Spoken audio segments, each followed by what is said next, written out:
Everyone, welcome back to my YouTube channel and welcome back to the new video of English speaking. I know that you can improve your spoken English, but you have to trust on yourself that you can speak in English. Only then you can improve yourself. You have to think that you can, so you will be able to speak in English, and I'm here to help you always. So, so that you can speak English confidently and fluently like the native speaker. So let's start today's video. Origin and the related words. Front and back and uncles. Listen carefully and you can also repeat with me. The ventriculus appears to the talk from the belly.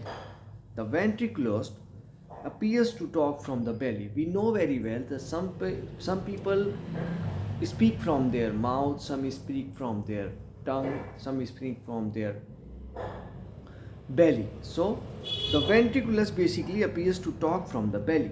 Venter, ventris plus loquior. Okay, understand? Rather than through the lips, or such was the strange perception of the person who first used the word.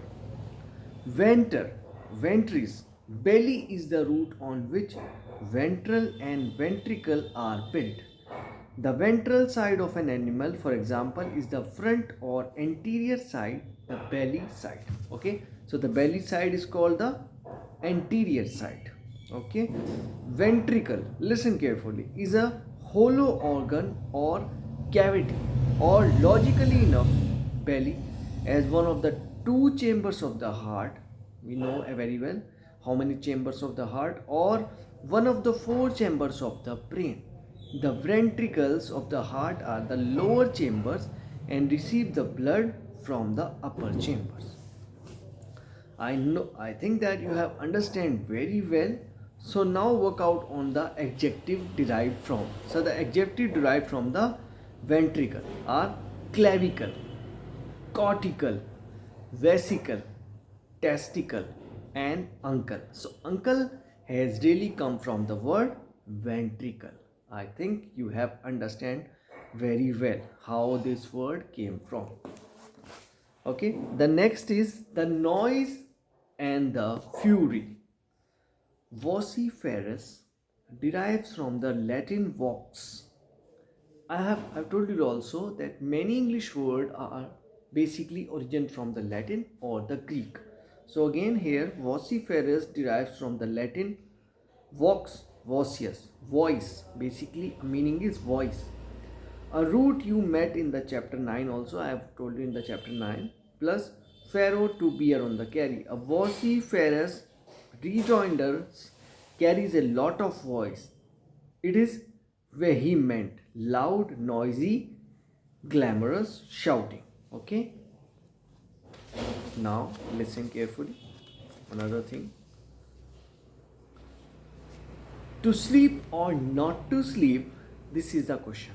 Listen carefully. The root pharaoh is found also in the somniferous, carrying, hearing, or bringing sleep. So a somniferous lecture is so dull and boring that it is sleep inducing.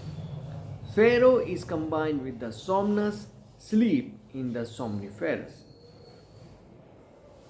So the tack on the negative prefix in the somnus to construct insomnia, the abnormal inability to fall asleep when sleep is required or desired. Okay.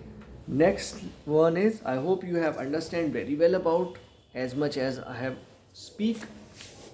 Yet a walkaway. Listen, ambulatory patient as in a hospital or the convalescent home.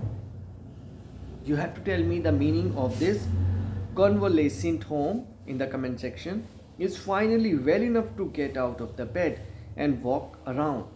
A perambulator, often shortened to pram, is a baby carrying a vehicle for walking an infant through the streets. Okay, is a basically a vehicle which used for the babies to carry on the street. To amble, to amble is to the walk aimlessly, and ambulance is so called because originally it was composed of two stretcher bearers who walked off the battlefield with a wounded soldier. Back to the sleep. Next one. Somnus is one Latin word for sleep. Somnus is also again a Latin word for the sleep. Sopar is another. And soporific is again a lecture speaker style of delivery, etc.